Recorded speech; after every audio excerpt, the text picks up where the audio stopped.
وأصحابه أجمعين. அன்புள்ள சகோதர சகோதரிகளே, துல்ஹஜ் மாதத்தின் ஆரம்ப பகுதியிலே நாம் எல்லோரும் இருந்து கொண்டிருக்கிறோம். அல்ஹம்துலில்லாஹ். இந்த காலப்பகுதியிலே நாம் செய்யக்கூடிய சாலிஹான அமல்கள் அல்லாஹுக்கு மிக விருப்பமானவையாக காணப்படுகின்றன. வேறு எந்த காலங்களிலும் இல்லாத அளவு சிறப்பு வாய்ந்த ஒரு பகுதியாக இந்த ஆரம்ப 10 நாட்கள் அமைந்திருக்கின்றன. இந்த நாட்களை நல்ல முறையிலே நாம் பயன்படுத்தி கொள்ள முயற்சிய வேண்டும். துல்ஹஜ்ஜுக்கு முதல் இருந்த அதே நிலையில் நாம் அமல் செய்வதிலும் ஏனைய அம்சங்களிலும் இருப்போமாக இருந்தால் நிச்சயமாக நாம் இந்த 10 நாட்களினுடைய பெறுமதியை புரியாதவர்கள் என்றே அர்த்தப்படும். எனவே இந்த நாட்களில் அதிகமாக தக்பீர் சொல்வது, கலிமா லா இலாஹ இல்லல்லாஹ் என்பதை சொல்வது, அதுபோல அல்லாஹுவை புகழ்வது போன்ற திக்ருகளில் கூடுதல் கவனம் செலுத்த வேண்டும். அல்லாஹு அக்பர், அல்லாஹு அக்பர், லா இலாஹ இல்லல்லாஹு, அல்லாஹு அக்பர், அல்லாஹு அக்பர் வலில்லாஹில் ஹம்த் என்று அதிகமாக சொல்வதை நபிகள் நாயகம் ஸல்லல்லாஹு அலைஹி வஸல்லம் அவர்கள் வலியுறுத்தியிருக்கிறார்கள். அதுபோல இந்த நாட்களிலே அல் குர்ஆனை அதிகமாக ஓதுவது, தொழுகைகளில் கூடுதல் கவனம் செலுத்துவது, விரும்பியவர்கள் நோன்பு நோட்பது, சதகா, தஅவா என்று இந்த காலப்பகுதியை நாம் பயனுள்ளதாக கழித்துக்கொள்ள முயற்சிய வேண்டும். அல்லாஹ் அதற்கு நமக்கு தௌஃபீக் செய்வானாக. அந்த வகையிலே அன்புள்ள சகோதர சகோதரிகளே, இந்த வகுப்பு கூட அல்லாஹுக்கு மிக விருப்பமான, அல்லாஹ் நேசிக்கிற ஒன்றாக அமைய வேண்டும். அல்லாஹு தஆலா கபூல் செய்வானாக. அன்புள்ள சகோதர சகோதரிகளே, இந்த தொடர் தப்சீர் வகுப்பிலே சூரத்துல் பக்ராவினுடைய விளக்கத்தை நாம் பார்த்து கொண்டு வருகிறோம். இதுவரை 272 வசனங்களுக்கான விளக்கத்தை நாம் பார்த்திருக்கிறோம். இந்த சூரா முடிவடைவதற்கு இன்னும் சில வசனங்களே இருக்கின்றன. இன்றைய வகுப்பிலே 273, 274 ஆகிய வசனங்களுக்கான விளக்கங்களை இன்ஷா அல்லாஹ் நாம் பார்க்கலாம். 273வது வசனத்திலே அல்லாஹ் சொல்கிறான், அஊது பில்லாஹி மினஷ் ஷைத்தானிர் ரஜீம், லில் ஃபுகராஇல் லதீன உஹ்சிரு ஃபீ சபீலில்லாஹ் லா யஸ்ததீஊன ضربا في الأرض يحسبهم الجاهل أغنياء من التعفف تعرفهم بسيماهم لا يسألون الناس إلحافا وما تنفقوا من خير فإن الله به عليم. للفقراء الذين احصروا في سبيل الله. பூமியிலே நடமாட முடியாதவாறு, அதாவது உழைப்பதற்காக சம்பாதிப்பதற்காக நடமாட முடியாதவாறு அல்லாஹ்வின் பாதையில் தம்மை ஈடுபடுத்தி கொண்ட, அர்ப்பணித்து கொண்ட ஏழைகளுக்கும் தர்மத்தில் பங்குண்டு. யஹ்சபுஹுமுல் ஜாஹிலு அக்னியா மினத் தஅஃபுஃப். ஜாஹில்கள், அப்படியானவர்கள் கேட்காமல் கை நீட்டாமல் இருப்பதை பார்த்து அவர்கள் செல்வந்தர்கள் என்று நினைக்கிறார்கள். தஅரிஃபுஹும் பிஸீமாஹும். நபியே, அவர்களுடைய அடையாளங்களை வைத்து நீர் அவர்கள் ஏழைகள் என்பதை அறிந்து கொள்வீர். லா யஸ்அலூன அன்னாஸ இல்ஹாஃபா. அவர்கள் மக்களிடத்திலே கெஞ்சி கேட்க மாட்டார்கள். வமா துன்ஃபிகு மின் கைரின் ஃபஇன்னல்லாஹ பிஹி அலீம். நீங்கள் எந்த நல்லதை செலவு செய்தாலும் நிச்சயமாக அல்லாஹ் அதை நன்கறியக்கூடியவனாக இருக்கிறான் என்று இந்த வசனத்திலே சொல்கிறான். தொடர்ச்சியாக 261வது வசனத்திலிருந்து அல்லாஹ் அவனுடைய பாதையில் செலவு செய்வதை பற்றியே பேசிக் கொண்டிருக்கிறான். அந்த வகையிலே நம்முடைய பொருளாதாரத்திற்கு தகுதியானவர்கள், நாம் கொடுப்பதற்கு தகுதியான ஒரு கூட்டத்தை இந்த வசனத்திலே அல்லாஹ் அடையாளப்படுத்துகிறான். அவர்கள்தான் அல்லாஹுடைய பாதையில் தங்களை முழுமையாக அர்ப்பணித்து கொண்டவர்கள். மார்க்கத்தை பாதுகாப்பதற்காக, மார்க்கத்தை பரப்புவதற்காக தங்களை முழுமையாக அர்ப்பணித்து கொண்டிருக்கிற ஏழைகள். அதாவது உடல் வலிமை இருக்கிறது பொருளாதாரத்தை தேடுவதற்கு, இருந்தாலும் கூட ஒரு உயர்ந்த நோக்கத்தோடு அவர்கள் இந்த பாதையிலே தங்களை அர்ப்பணித்திருக்கிறார்கள். எனவே அவர்களுக்கு நாம் நம்முடைய பொருளாதாரத்திலிருந்து கொடுக்க வேண்டும். இங்கே பிரதானமாக ஃபீ சபீலில்லாஹ் என்று சொல்லப்படுவது ஜிஹாதிலே கலந்து கொள்ளக்கூடிய மக்களை குறிக்கும். ஒரு அரசாங்கம், இஸ்லாமிய அரசு ஒரு படையை திரட்டுகிற போது அதிலே இணைந்து கொண்டு அல்லாஹுடைய தீனை மேலோங்கச் செய்வதற்காக, அல்லாஹுடைய தீனை பாதுகாப்பதற்காக தங்களை அர்ப்பணித்துக் கொண்டிருக்கிற ஏழைகள் நம்முடைய சதகாக்களுக்கும் ஜக்காத்திற்கும் தகுதியுடையவர்களாக மாறுவார்கள். அதே போல இந்த வசனத்தை ஆதாரமாக வைத்து பல அறிஞர்கள் தாவா பணி, கல்வி பணி போன்றவற்றிற்காக தங்களை முழுமையாக அர்ப்பணித்திருக்கிறவர்களுக்கும் நாம் நம்முடைய பொருளாதாரத்திலிருந்து செலவு செய்ய வேண்டும் என்பதை சுட்டிக்காட்டுகிறார்கள். இது இந்த காலத்தில் நாம் கவனிக்க வேண்டிய மிக முக்கியமான ஒரு அம்சமாக காணப்படுகிறது. இந்த மார்க்கத்தை சரியாக கற்று அதை மக்களுக்கு சரியான முறையில் எத்தி வைக்க வேண்டும் என்றால் அதற்காக வேண்டி சிலர் முழுமையாக தங்களை அர்ப்பணித்து ஈடுபட வேண்டிய ஒரு தேவை இருக்கிறது.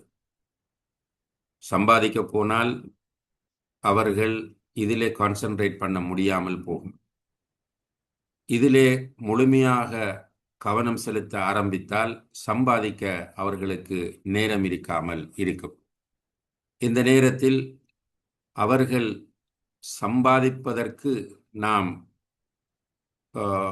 தூண்டுவோமாக இருந்தால், அதாவது மார்க்கத்தை கற்க வேண்டியவர்கள், மார்க்கத்திற்காக உழைக்க வேண்டியவர்கள், அவர்கள் தங்களுடைய பொருளாதாரத்தை தேடுவதற்குரிய வழிகளை துறந்துவிட்டு அவர்கள் அதிலே போகட்டும் என்று விட்டுவிட்டால் இந்த பணியில் முழுமையாக ஈடுபடுகிறவர்களை சமூகம் இழக்க வேண்டிய ஒரு நிர்பந்தம் ஏற்படலாம். எனவேதான் அவ்வாறானவர்களை இனங்கண்டு அவர்களுக்கு நம்முடைய ஜக்காத்திலிருந்து, நம்முடைய சதகாக்களிலிருந்து செலவு செய்ய வேண்டும் என்பதை அல்லாஹு தஆலா இங்கே சுட்டி காட்டுகிறான். அன்புள்ள சகோதர சகோதரிகளே, இதிலே சில நேரங்களில்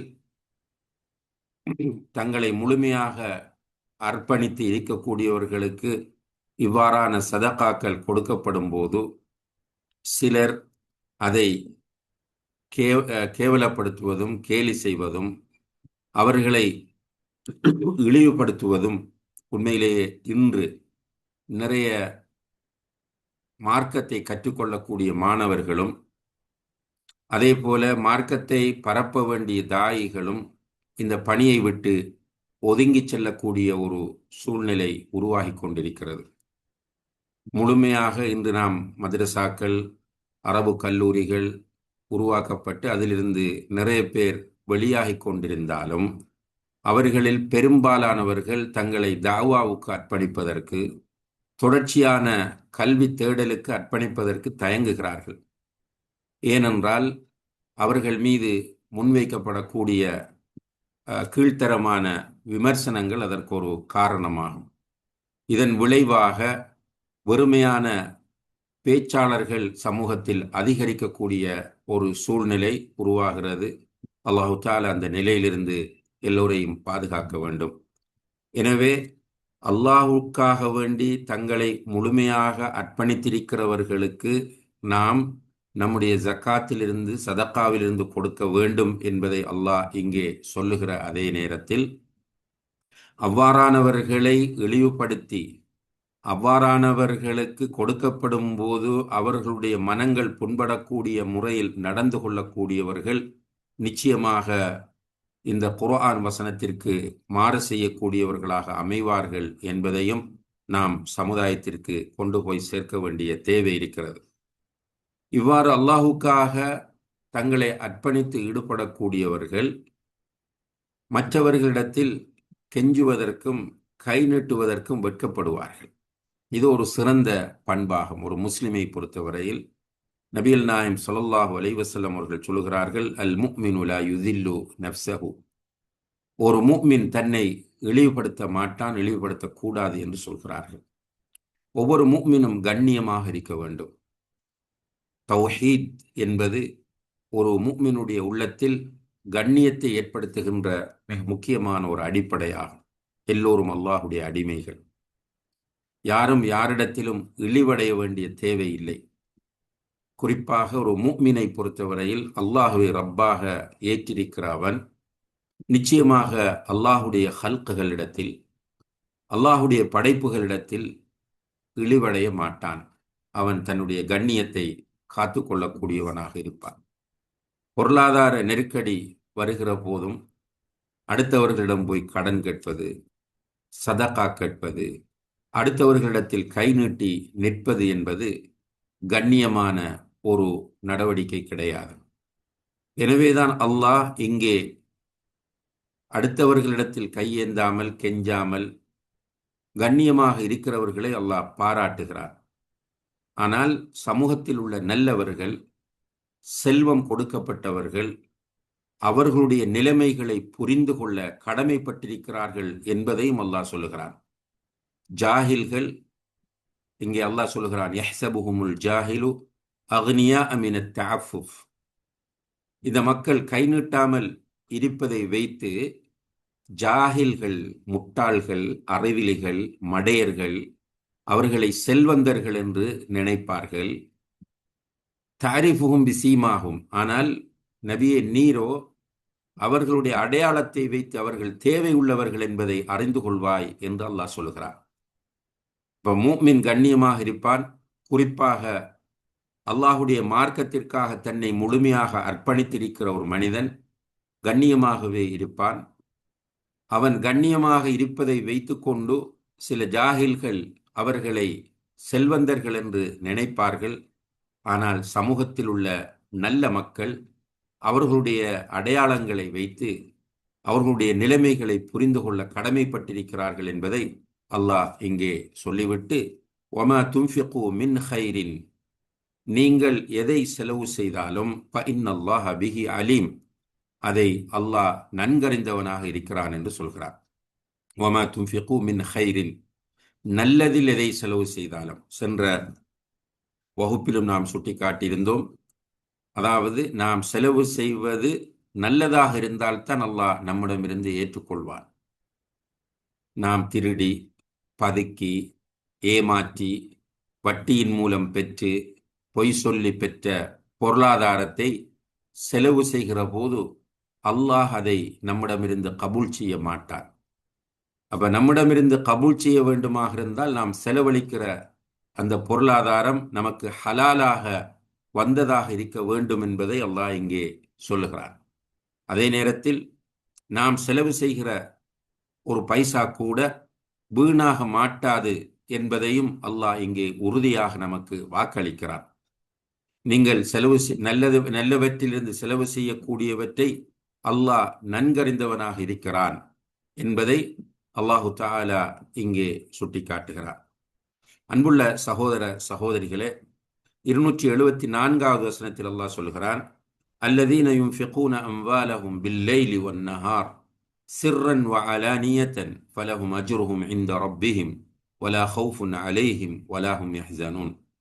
யாரெல்லாம் தங்களுடைய பொருளாதாரத்தை இரவிலும் பகலிலும் இரகசியமாகவும் பகிரங்கமாகவும் செலவு செய்கிறார்களோ, யாரெல்லாம் தங்களுடைய பொருளாதாரத்தை இரவிலும் பகலிலும் இரகசியமாகவும் பகிரங்கமாகவும் செலவு செய்கிறாரோ அவர்களுக்குரிய கூலி அவர்களுடைய ரப்பிடத்திலே நிறைவாக இருக்கிறது.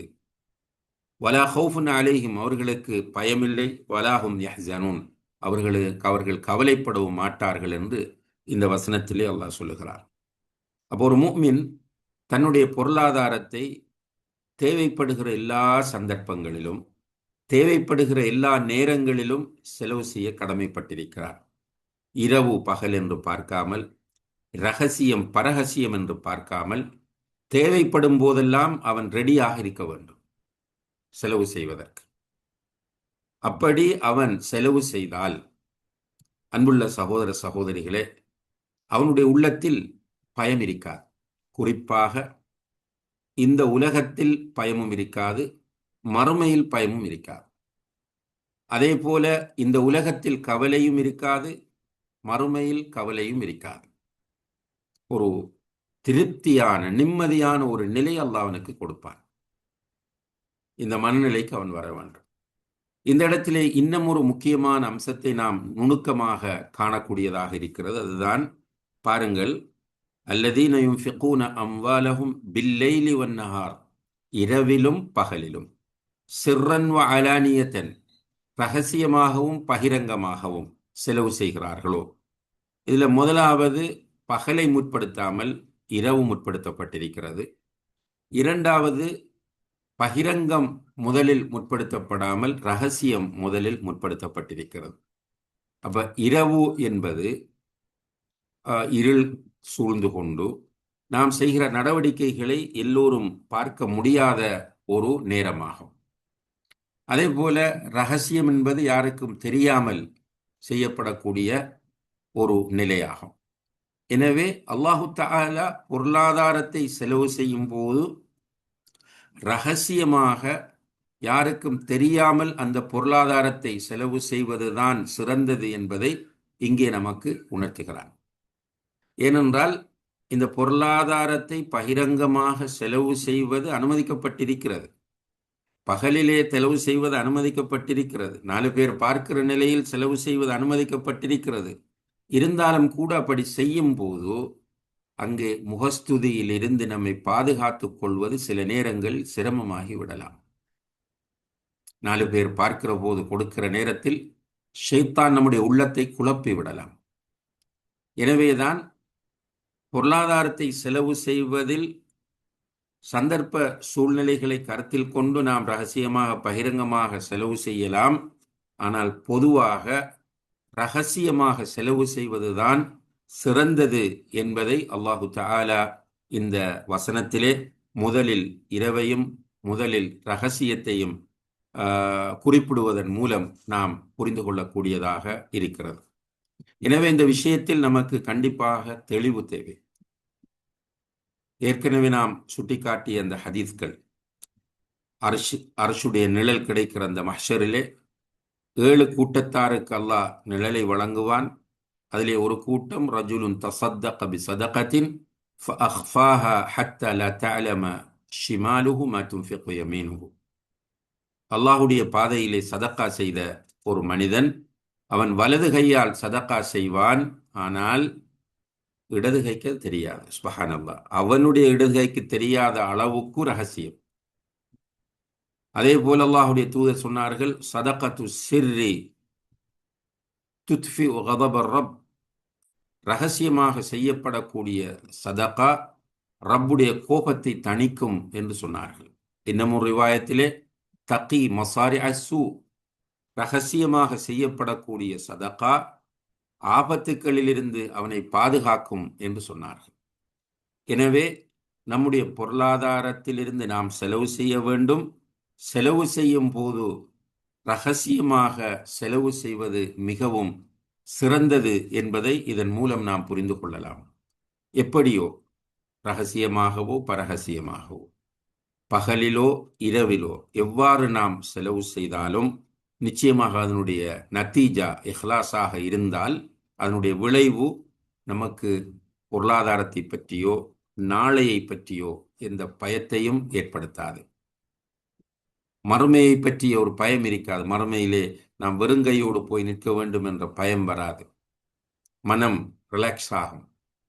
அதே போல கவலையும் இருக்காது. நாம் இவ்வளவு கொடுத்து விட்டோமே என்கிற கவலையும் வராது. நாளைக்கு வறுமை வந்து விடுமோ என்கிற பயமும் நமக்கு வராது. அல்லாஹுக்காக அல்லாஹ் தந்ததை நாம் இரவிலும் பகலிலும் ரகசியமாகவும் பரகசியமாகவும் செலவு செய்யும் போது மனதில் ஒரு நிம்மதியும் திருப்தியும் வரும். அல்லாஹு தஆலா அந்த பாக்கியத்தை நம் எல்லோருக்கும் தந்தருள்வானாக. எனவே அன்புள்ள சகோதர சகோதரிகளே, 261வது வசனத்திலிருந்து 274வது வசனம் வரையும் இதுவரை நாம் பார்த்திருக்கிறோம். இவை அனைத்திலும் அல்லாஹு தஆலா அவனுடைய பாதையில் செலவு செய்வதை பற்றியே பேசிக்கொண்டிருக்கிறான். தொடர்ச்சியாகவும் பொருளாதாரத்தை பற்றி அல்லாஹ் பேசுகிறான். இன்ஷா அல்லாஹ் அது பற்றி அடுத்த வகுப்புகளிலே நாம் பார்க்கலாம். அல்லாஹு தஆலா அதற்கு நமக்கு தௌஃபீக் செய்ய வேண்டும். அடுத்ததாக இங்கே ஒரு கேள்வி முன்வைக்கப்பட்டிருக்கிறது. அதாவது, இந்த துல்ஹஜ் மாதத்தின் ஆரம்ப 9 நாட்களில் நோன்பு பிடிக்க வேண்டுமா அல்லது அரஃபா நாளில் மட்டும்தான் பிடிக்க வேண்டுமா என்று கேட்டிருக்கிறார்கள். அரஃபா தினத்தை பொறுத்தவரையில் நேரடியாக ஹதீஸ் வந்திருக்கிறது. நபிகள் நாயகம் ஸல்லல்லாஹு அலைஹி வஸல்லம் அவர்கள் சொன்னார்கள், அரஃபா நாளில் நோக்கப்படக்கூடிய நோன்பானது சென்ற வருட பாவத்திற்கும் எதிர்வரக்கூடிய பாவத்திற்கும் பரிகாரமாக அமையும் என்று சொன்னார்கள். அந்த வகையில் அரஃபா தினத்தில் நோன்பு நோட்பது வலியுறுத்தப்பட்ட ஒரு சுன்னாவாகும். ஏனைய 8 நாட்களிலும் பிறை 1 8 வரைக்கும் உள்ள நாட்களில் நோன்பு பிடிப்பது வலியுறுத்தப்பட்டிருக்கிறதா என்றால், சில செய்திகள் வருகின்ற ரசூலுல்லாஹி அலைஹி வஸல்லம் அவர்கள் நோன்பு பிடித்தார்கள் என்று. ஆனால் அது சம்பந்தமான சர்ச்சைகள் காணப்படுகின்றன. ஆனால் பொதுப்படையாக இந்த நாட்களிலே செய்யப்படக்கூடிய எல்லா அமல்களும் அல்லாஹுக்கு மிக விருப்பமானவை. எல்லா அமல்களுமே ஹதீஸ்ல அப்படித்தான். மாமின் அமால், எந்த ஒரு அமலாக இருந்தாலும், மாமின் ஐயாமின் அல் அமலு சாலிஹு ஃபீஹி, இந்த 5 நாட்கள், இந்த ஆரம்ப 10 நாட்களில் செய்யப்படக்கூடிய அமல்கள் மிக அல்லாஹுக்கும் விருப்பமானவை என்று வருகிறது. எனவே இந்த நாட்களில் எல்லா நல்ல அமல்களையும் நாம் செய்யலாம். அந்த வகையில் ஒருவர் நோன்பு நோக்க விரும்பினால் நஃபில் என்கிற அடிப்படையில் அவர் 8 நாட்களும் நோன்பு நோக்கலாம். அதே போல அரஃபா நோன்பையும் நோற்றுக்கொள்ளலாம். இந்த அரஃபா நோன்பை போன்று 8 நாட்களும் நோன்பு நோட்பது வலியுறுத்தப்பட்ட ஒரு சுன்னா என்று யாரும் சொல்வதில்லை. அதை நாம் கவனத்திலே கொள்ள வேண்டும். அதே நேரத்திலே இதில் வரக்கூடிய திங்கள் வியாழன் ஒருவர் நோன்பு நோட்க விரும்பினால் அதுவும் சிறந்ததாகும். அல்லாஹு தஆலா இந்த ஆரம்ப 10 நாட்களில் நல்லமல்கள் செய்ய நம் எல்லோருக்கும் தௌஃபீக் செய்வானாக. வ ஆஹிரு தஅவானா அனில் ஹம்துலில்லாஹி ரப்பில் ஆலமீன். வஸ்ஸலாமு அலைக்கும் வரஹ்மத்துல்லாஹி வபரகாத்துஹு. சுப்ஹானக்கல்லாஹ்.